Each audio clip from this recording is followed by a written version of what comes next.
Hi, I'm Cindy from cindyleekennedy.com and Fuss-free Gluten-free.com. Today I'm going to show you how to make one of my favourite gluten-free flours. So it's called Besan and it's actually a chickpea flour.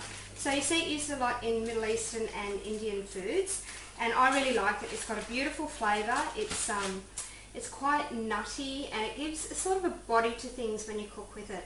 So I probably wouldn't bake a cake using just this on its own because it is a little bit heavier, but it's fantastic if you're making pancakes or pikelets.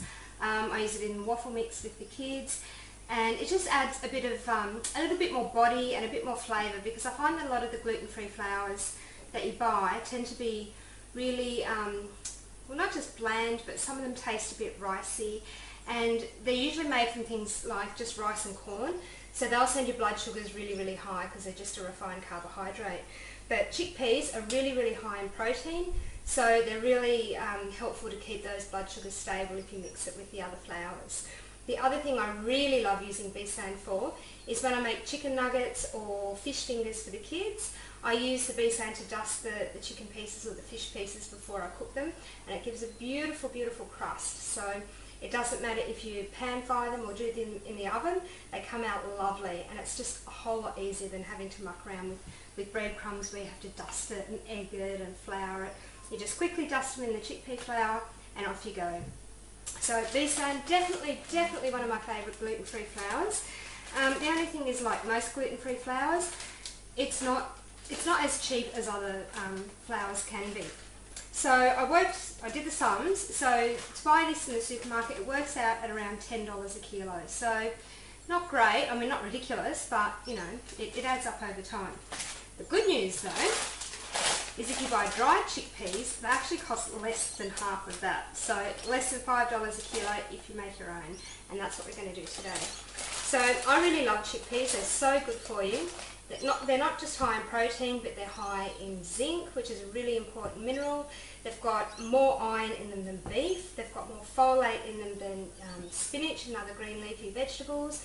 They're high in molybdenum, calcium, phosphorus, potassium, all sorts of goodies that your body really needs. So fantastic flour to use in place of something like just rice or maize, which really is very, very well, void of nutrient anyway.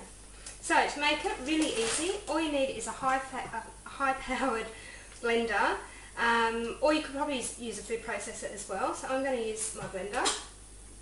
So all you do is get your dried chickpeas. Make sure they're the dried ones, they come in a packet, not your tinned ones that are cooked and all soft. So all we do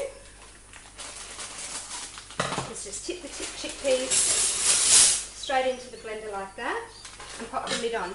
Now, my mum's really lucky with her blender because she's just got a normal one. The little bit that sits in the lid like that, it has a really good seal, like you've got to really work to get it in, and air and water and whatnot can't get out through it. With this one, it is loose, and so I find that when I'm grinding things into a fine powder like this, that the flour powder actually comes up through here and makes a big mess all through the kitchen.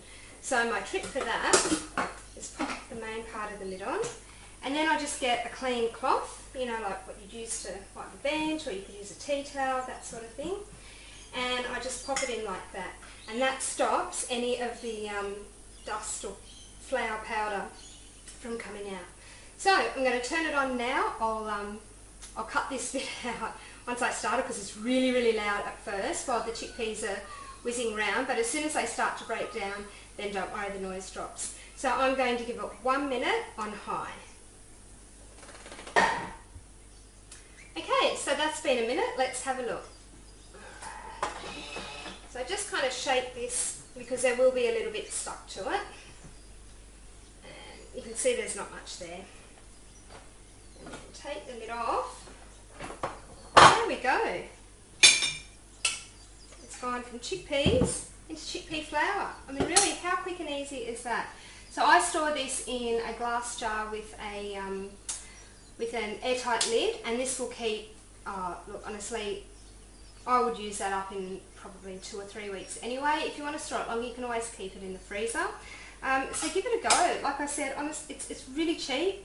It works out about less than $5 a kilo to make. It took 1 minute and there's not even much washing up. So that's Besan, my favourite gluten-free flour. Give it a go and I'll see you next time. Bye!